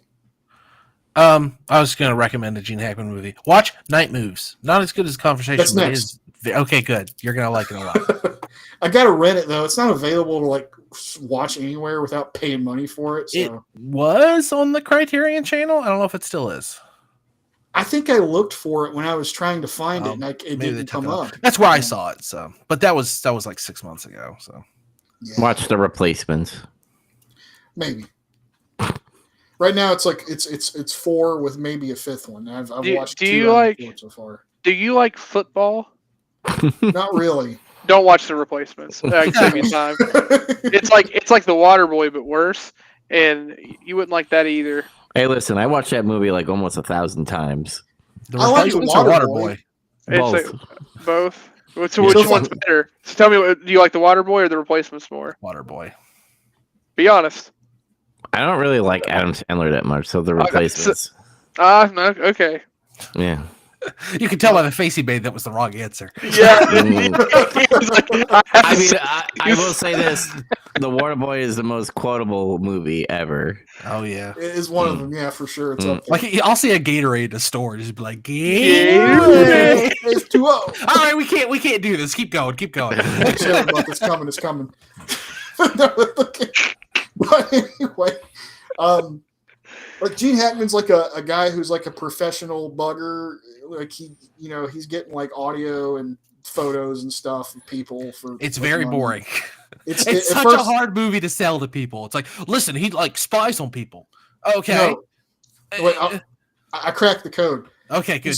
He spies on a couple, and something happened in the past in his profession that he has he's developed a PTSD issue about it because people got murdered over it. And he starts overthinking this case he just did because a bunch of strange stuff is happening. And he's really untrustworthy. It's hard for him to trust people anyway, it seemed like. He has a special phone that he doesn't want anybody to have the phone number for in his own apartment shit. He has 5 locks on his door. I like his workshop, that loft whatever it is in that warehouse. That place is cool. That place is really cool. Yeah, I want to shoot a music video there. It'd be like a good place to shoot a music video. But essentially, it's like his paranoia kind of starts gripping him a little bit. That's what the movie's about, paranoia. And then, like, it turns out he maybe had a reason to be paranoid the whole time. Or did he? There's a twist. I always promise people the twist isn't that nothing happened. That's not the twist. That's something definitely happened. Something happens and it doesn't go down the way you thought it was going to. Right. At all. It's a very good movie. But great movie. Yeah, and then we watched F1. We kind of touched on that a little bit already. Touched on the Cena stuff at Raw. That was interesting too. That crowd was great in Belgium. Oh my God. Belgium? They've always done European tours and stuff, but lately they've been having like pay-per-views and TV shows in Europe more. That's neat. And it's awesome because the crowd there the crowds in Europe get very little wrestling. Oh, so I mean, UK they're so starved for it. They really go nuts. Yeah, UK has a wrestling scene, but like the rest of Europe, like doesn't really. So when WWE comes down, they do a TV show or a pay-per-view. They're going fucking nuts the whole time. What? Yeah. What must a Belgian wrestling fan be like? They look like American wrestling fans. Just they speak. So they're also losers. Dutch. They just speak weird languages. They look like regular people. Okay. There was a kid that John Cena like crushed him. Like he crushed him verbally. It was amazing. I saw a meme about it. I guess he points to a kid. He's like, "You're all in a toxic relationship." Even that kid. It's like some fat kid or something. Yeah, he's just like it's like his soul died. That's what it looked like. Yeah, I'm loving it. It's like everything. Like all the Make-A-Wishes were worth it now. Yeah, for sure. He broke up with the Cena fans. Yeah, it became like a meme. He broke up with everybody. Everybody was in a toxic relationship with John Cena for 20 years. Still, my favorite comment in the YouTube video is Cena didn't turn heel. We did. Meaning the fans. Well, there's also been like people putting snippets up of like that reality show where when he was dating one of the Bellas or he was engaged to her, and it was like he went heel a long time ago, and it's him just being a complete asshole to her, and it's really funny. There's like snippets of it, and he is being a dick for no reason, and it's like, why are you trying to cook? You know you can't cook. Like you're just making my house dirty. he's like cleaning this up. Are we gonna do the dishes later or tomorrow instead of now? Like, I thought whenever you said we'd do so, I thought we were gonna like go out and actually eat food. Like it's so like the way it's delivered too, so dry. Water on the floor. It's just water, John. Yes, and the floor it'll cause the floor to warp and the yeah. It's like he's really OCD or something. I don't know how much of that's real though. Like. But the favorite thing you can tell about it, though, is when you come across somebody like that, it's like you can tell that man never had anything in life growing up. And then, like, he got this great, immaculate house. It's like, please don't touch it. Like a museum. Yeah, I definitely don't think it is just for the fact that, like, when you hear about him in interviews and stuff, too, like, his personality comes across so different. I mean, it can be manufactured one way or the other, but given those reality shows are so forced to like cause unnecessary drama anyway for the sake of the show, that personality doesn't fit at all compared to how he talks about his perspective on life and all the things he does. Aside from I think a lot of that was manufactured. The OCD John Cena shit. Like I don't doubt he's probably a clean freak. I could see that in him, but I don't see him being like a complete asshole to his entire family and friends. Being like, when you stay here, you can only you can't come out of your room past 10 o'clock. If you do, you have to let me know. Like, what the fuck is that? Yeah, bring your own toilet paper. What is he, like a vampire or something? Yeah, like some weird vampire. I don't know. I've been playing some stuff. I've still been playing Fire Emblem Engagers. Not much to say about that. I'm grinding the shit out of my people, and I think I've almost. Is it better than Three Houses? Yes or no? So far, I'm inclined to say no. Oh. So I mean, the Three Houses is really good, though. So yeah, I mean, it was one of the best ones I think out of all the ones I've played so far. And I don't know. Every series goes through a entry like that where it's like surrounded by all the other ones. It's not that good. It happens. played more Balatro. I got so close to beating it again, and I choked on the boss blind. I've done like a few more runs of it. Basically, I just say I'm going to do 2 runs of Balatro and see if I can beat it today. And if I fail, I just like, okay, I don't play it anymore. That's what I do. It's healthy. Some people get addicted to that fucking game and just sit there and play it. I don't know how, because my thing is I get sick of playing it on my phone. I'm just like, I don't want to do this anymore. I'm just sitting here playing my phone.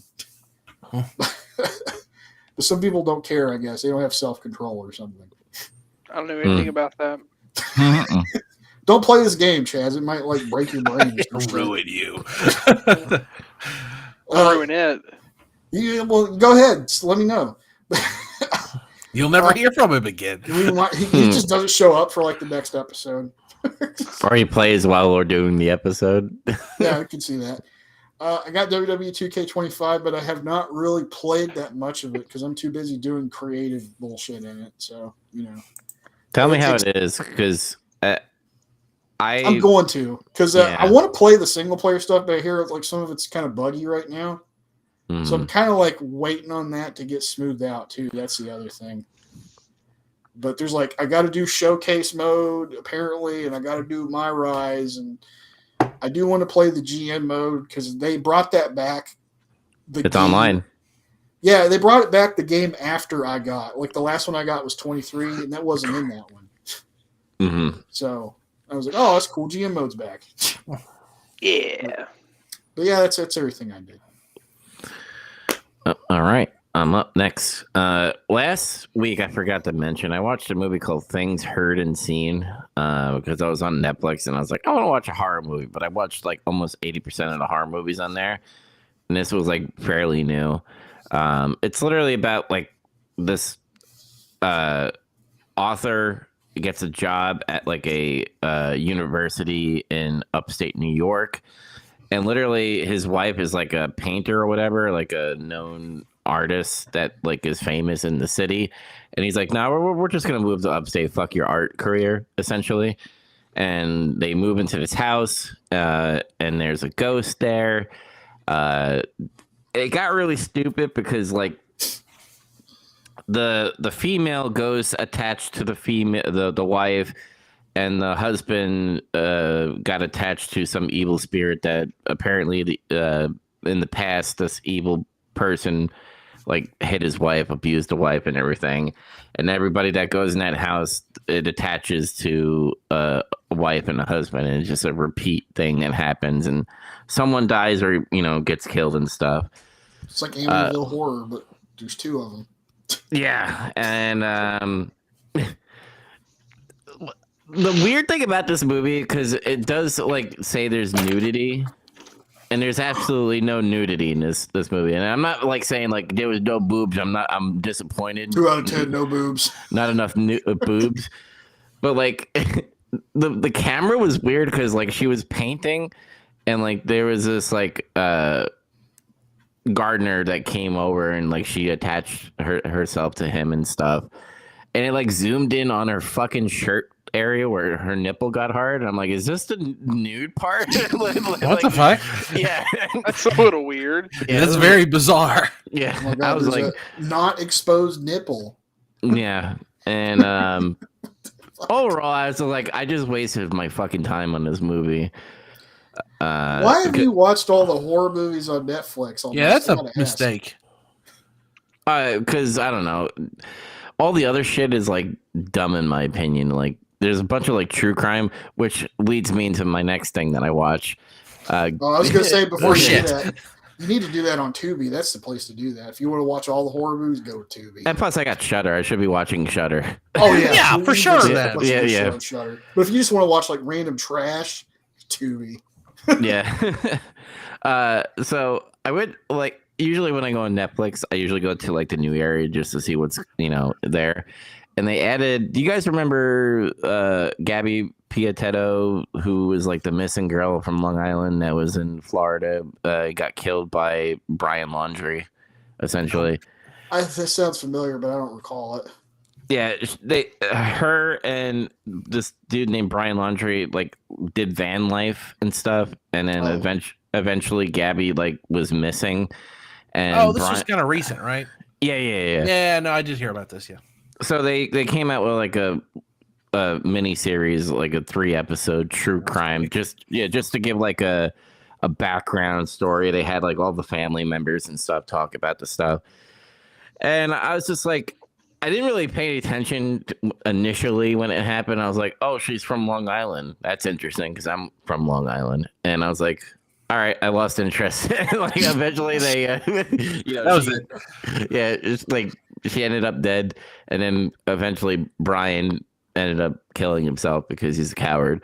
You probably could have watched like a YouTube video and it would have summed it up quicker. Yeah. Probably. Well, the thing is, here's the interesting part about it is like in YouTube videos and like a lot of people's opinion in TikToks, they were like talking about a certain part because in Utah they got pulled over by the cops because Brian like slapped Gabby in the face, and someone was like, "Hey, fuck that! I'm calling the cops." And the cops pull him over, and she's crying already. And on YouTube and the mainstream media, they only did snippets of the body cam of the cops where it looks like they were siding with Brian. Like they had like clips of, them laughing with Brian essentially, and asking questions to Gabby, making her look like the aggressor and stuff. And people are like, "What the fuck, man? Why didn't you arrest Brian there at the start?"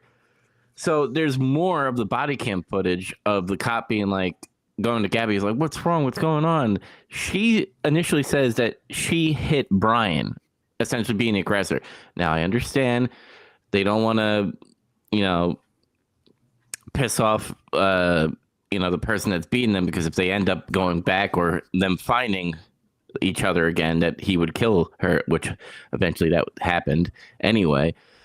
But but the thing is that they had a scene where all the cops were kind of discussing what they should do.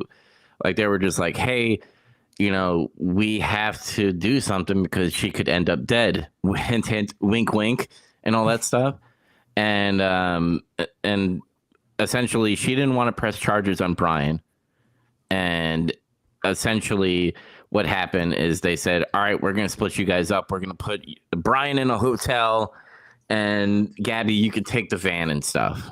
And I got really pissed off because that just shows you when things get snippet that people are coming up with their own agenda to like say things. Now, I'm not defending Brian. He's a fucking idiot. He's a douchebag, and he's a coward for killing himself and not facing the music of the justice system, because he's essentially a control freak that killed his girlfriend. Because there was like some stuff in the documentary where he was very controlling, like when she had a friend that she made at Taco Bell where she was working, like he got annoyed that she was spending time with her friend more than him. And essentially, it just pisses me off that people do tons of misinformation. Yeah, could have been gamer multiple times instead of being mad. Yeah, maybe should have been a gamer, you fucking idiot. But yeah, they're in life though. But it was an interesting watch, and it was like 3 episodes, and I was like, okay, I got my fill for true crime. Then I played Yakuza 0 because I was like, I got to get back on that train. And I got up to the part where I'm playing as Majima, and literally, like, this is not spoiler. Like, I had to find a dude that I had like eventually like either bring back to the Yakuza or like killed him. He's like a mark essentially, and you have to like do this like call girl stuff where you would call this girl to essentially date or fuck, and she like leads you around throughout the whole town. So I had to go to sushi with her because she liked sushi. And then she brought me to the arcade to do the claw machine. And then she brought me to a disco to fucking dance and stuff. That sounds like a Yakuza game, yeah. Sounds like a good date. Yeah. And then eventually it led me to the dude. And there was one part I did get annoyed because I hate escort missions. The one thing I fucking hate from Resident Evil 4 was escorting fucking Ashley throughout the whole fucking castle. I know that's like split up into parts, but I just hate doing that in general because I just like being on my own and not caring about other people. Essentially, Fuck other people. yeah, but Especially like, if you're vulnerable. but essentially, you had to do like Metal Gear shit, where you like had to like stealth through the towns while the Yakuzas are looking for you, and there was like groups of people that you would have to blend in essentially. So you would be like blend in, and you would like hug her and stuff. But it was fun, and I just love Yakuza because like I got addicted to the claw machine in a fucking video game. Good. Get good at the claw machines because they're in every Yakuza. Yeah. But I'm having fun again in that game. I just love the silliness. Like he comes across a bridge and these two people are facing off. He's like, "Oh, these gang members are about to fight," and like some dude comes up to him. He's like, "No, this is the new break dancing, sensation." And they were having a dance off on the fucking bridge. And Lamajima's like, "Hey, that's pretty cool." And like in his head, he's like thinking of like moves he could do, and you get like a breakdance fighting style, like an Eddie Gordo. Neat. So I'm having fun with that. Trying to think we talked about F1. We talked about John Cena. But yeah, I think that's all I've done. Oh, hold on a second. What is this? Hey, it's Medeo, the guy who left a comment. Hopefully, not a grand total of 1 fan listener is doing my work while listening in. Hope you guys are well, and I'm enjoying your musings. Hey, what's Thanks, up, brother. man? I hope he's well. I like that guy. Yeah. Thanks for checking in, man. Thank You're you a for number one checking. guy. You are our number 1 fan in our hearts and everything. Number 1. A guy. Oh, I did want to talk to you guys about, since you're playing Ocarina of Time, you guys were talking about like the controls. Are they really that fucked up, or do I have to just get used to it? I mean, they're not. Fucked up isn't the way to put it. Look, something annoying is to target, you're hitting this trigger, but then to hold. Sorry, wrong side. You hold this trigger, but then to hold down your shield, you're using this trigger, and it's diagonal, and I hate it. It's weird. Little things like that. And I they did hate that on the 64, these 2 face buttons are 2 of the C stick buttons, but just these 2, and then this is all 4 of them again. So 2 of them are duplicated. I hate it. It's really annoying. Also, so your trigger buttons in the back are both ZLZR. So there's only a Z on the 64 controller. So naturally, you'd think they would just put both Z inputs to it. No, it's lazy. Only the left one. ZR does nothing. It's annoying, but I hated it enough that I went to Nintendo's website and I was going to buy the 64 controller that syncs to the Switch. I put it in my cart. It's $50, and I was like, it's kind of a lot, but for a modern controller, sure, whatever. And they sent me a coupon code for my birthday to get 15% off something. And I tried to use it, and it kept saying this coupon code isn't valid. I said, well, then fuck, you're not ordering anything, so I didn't get it at all. I will say it does feel.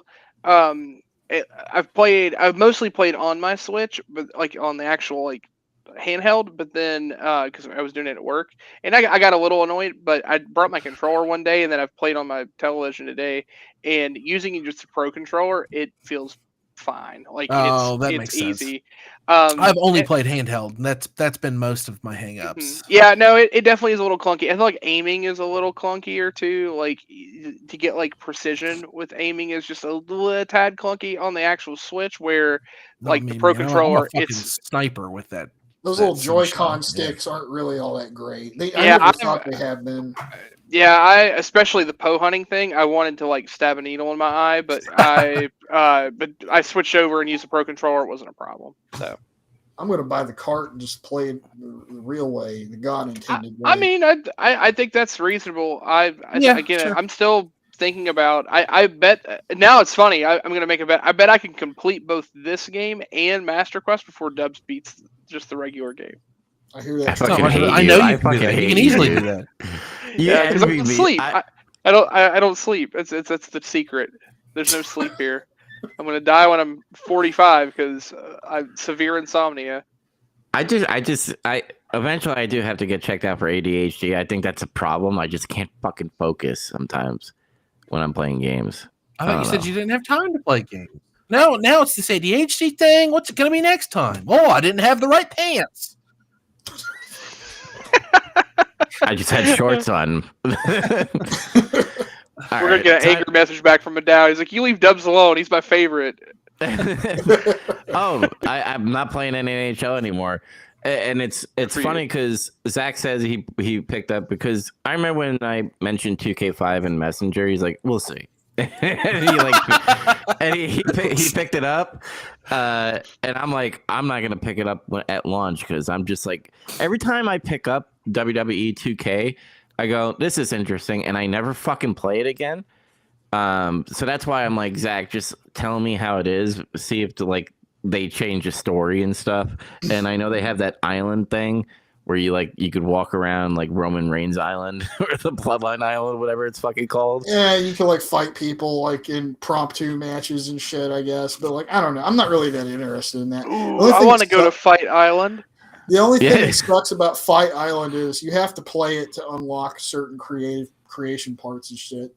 Yeah. But honestly, a lot of the stuff that's locked behind it isn't really all that cool anyway. It's just maybe you miss out on some hairstyles and shit if you're into creating wrestlers. And I was going to buy MLB The Show, but literally everybody that I ever watch are going it's the same thing like last year, just with a different color change. I mean, might wait and pick it up for $30 or something. That's what I'm going to do. I'm going to wait until it's $30 because $70 is way too much for a video game. And you already know my fucking opinions about GTA 6 possibly being 100+. So we'll see. We'll cross that bridge when it arrives. That's our opinion. Yeah, so fuck you. All right. Andy, close us out. Well, if you're listening to us now, then you have the perfect opportunity to subscribe or like or comment or do whatever you want. We're on YouTube, of course. It's where you can catch the video version and you get it ahead of time. But if you're more of an audio kind of person like me, I mean, I get it. We're on iTunes, we're on Spotify, we're on Google Podcasts. We're everywhere, man. We're everywhere you want to be. We're everywhere your ears are at. So all over the place, man. Or be like our number one fan, Madeo, and you could be, featured live when we do it. So sure, yeah, do it. Come on, comment. Tell us how wrong we are. Yeah. We'll maybe you ignore have to fight him for number one fan. Because you'd be number two until you fight him, and then we figure out who the real number one fan is. But for now, he's the champion. Tell us about how Sliders is better than Star Trek. That's not true. Stargate's way better. Stargate was better. I like Eureka. Eureka's a pretty good show. All right. Like, comment, subscribe. I don't know. We love you. Goodbye. Thanks for listening. See you later.